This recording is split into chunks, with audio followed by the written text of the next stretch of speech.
1911 সালে মির সাহেব গুরুচাঁদ ঠাকুরকে বলে, এই চন্ডালগালি মুছতে গেলে আপনাকে চিঠি করতে হবে। বলে কয়েক হাজার চিঠি করেন আপনার মতুয়াদের দিয়ে, নমশূদ্রদের দিয়ে।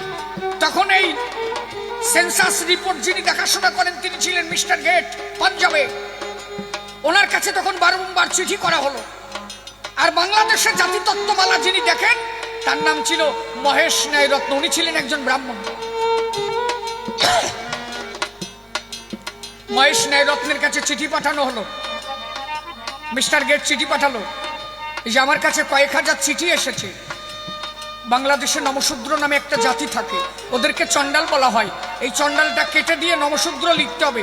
আপনি তো জাতিতত্ত্ব ভালো জানেন, এটা সঠিক কি বেঠিক বলেন তো?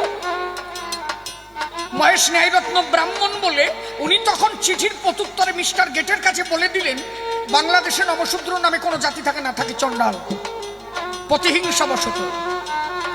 মিস্টার গেট চিঠি লিখে মির সাহেবকে বললেন, বাংলাদেশে নমশূদ্র কোনো জাতি থাকে না, থাকে চাড়াল, হবে না। মির সাহেব চিন্তায় পড়ে গেল। গুরুচাঁদ ঠাকুরকে বলল, আপনি চিন্তা করবেন না, দেখি কি করা যায়। মির সাহেব তখন ভারতবর্ষে যত খ্রিস্টান মিশনারি ছিল সমস্ত খ্রিস্টান মিশনারি থেকে চিঠি করালো। এরা চিঠি দিল মিস্টার গেটের কাছে, বাংলাদেশে নমশূদ্র নামে জাতি আছে, তোমাকে মহেশ ন্যায়রত্ন ভুল তথ্য দিয়েছে, প্রতিহিংসাবশত ওরা চায় না নমশূদ্র সমাজে প্রতিষ্ঠিত হোক। মিস্টার গেট একটা তদন্ত কমিটি বসালেন। সেই তদন্ত কমিটি বাংলাদেশে এলো। তখন বাংলাদেশ না, ভারতবর্ষ বাংলাদেশ সব একাকার। তখন দেশ ভাগাভাগি হয়নি। পূর্ববঙ্গে গিয়ে খবর নিয়ে দেখলো আসলেই সত্য, মহেশ ন্যায়রত্ন মিথ্যা বলেছে, নমশূদ্র নামে জাতি আছে। তখন মিস্টার গেট চিঠি দিয়ে গুরুচাঁদ ঠাকুরকে জানালেন, 1911 সালে সেন্সাস রিপোর্টে যে লোক গণনা হবে সেই গণনায় তোমার জাত চির মুক্তি পাবে। চন্ডাল গালি মুছে দিয়ে সেদিন এরা নমশূদ্র হবে।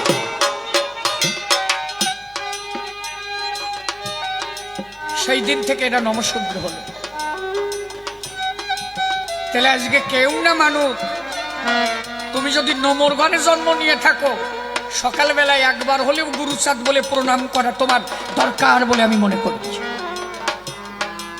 সে তুমি কৃষ্ণও বসতে পারো, কালীও বসতে পারো, কিন্তু তোমার জন্য যে এত কিছু করেছে তোমার উচিত অন্তত সকালবেলা বাবা গুরুচাঁদ কই একটা প্রণাম দেওয়া দরকার। 1906 সালের আগে এই নমর একটা চাকরি ছিল, দেখাতে পারো? 1906 সালে নমশূদ্রের প্রথম চাকরি সেটা কে পেয়েছিল জানো? গুরুচাঁদ ঠাকুরের জ্যেষ্ঠ পুত্র শশীভূষণ। এর আগে নমশূদ্র সমাজে কোনো চাকরি নাই। প্রথম চাকরি হয়েছিল সাব রেজিস্ট্রারি পদে, ট্রান্সফার হয়েছিল শিলিগুড়ি। তারপরের থেকে নমশূদ্রদের চাকরি আরম্ভ হলো। আজকে মুক্তার আছে, ব্যারিস্টার আছে, জজ আছে, উকিল আছে। দুঃখের বিষয় কি, সেই নম্বর কাছে জিজ্ঞাসা করবেন যে এত বড় চাকরি করেন কার দয়ায়? হরিগুরুচাঁদ্রের সে মানে না। এর থেকে বড় ব্যথা আর কিছু আছে বলে আমার মনে হয় না। এই চাঁদপাড়া ঠাকুরনগর দিয়ে চাকরিজীবী নম কম আছে নাকি? ওই নগর বাড়িতে চাপা দেখবে হরিগুরুচাঁদের কথা বলি গায়ে জ্বালা ওঠে, কিন্তু জানেই না জোর চাকরির পিছনে একমাত্র হরিগুরুচাঁদের অবদান ছিল। এই যে যারা চাচ্ছি ডাক্তারি করে, বাইরে চাচ্ছি ডাক্তারি করে, এরা হচ্ছে শশীভূষণ ঠাকুরের শ্বশুর বাড়ির লোক। হরিচাঁদ ঠাকুর চলে যাবার আগে গুরুচাঁদ ঠাকুরকে বলেছিল, গুরুচাঁদ কি বলো, জয়পুরের পাশে যে চাচ্ছি গ্রাম আছে ওখানে এক চাচ্ছি ডাক্তার আছে, মনসা পুজো করে, তুমি কথা নিও ওই চাচ্ছি ডাক্তারের মাইয়ের সাথে শশীর বিয়ে দিও। বলো কেন? বলো ওই ডাক্তারকে দিয়ে তোমার সমাজের অনেক কাজ হবে। এতে চাচ্ছি ডাক্তার কয় কেন? গুরুচাঁদ ঠাকুর শশীভূষণকে ওই চাচ্ছি ডাক্তারের মেয়ের সাথে বিয়ে দিল।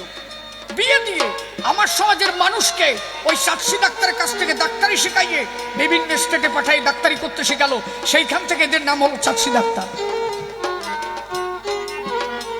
যদি সত্য কথা জানতে তাহলে আর হরিগুরুচাঁদের নিন্দা করা তোমার আসতো না।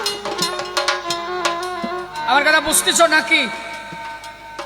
বাহ, ঠিক আছে। এরপরে আমার মনে হয় না যে কোনো বই দেখি হরিগুরু চাঁদের নিন্দা করতে পারে। আমি তার কৃষ্ণ বসতে বারণ করছি না, কিন্তু আমার কথা হলো তুমি নমশূদ্র হলে তোমার একবার হলে ভাবা দরকার যে তোমার জন্য হরিগুরু চাঁদ কি করেছে। তখন যদি খালি জানতো যে তুমি নমো, কৃষ্ণ বসলেও কাজ হতো না। কুনসির বাড়ি, তাহলে তোমার জন্য যে ভেবেছে তোমার উচিত তার জন্য ভাবা।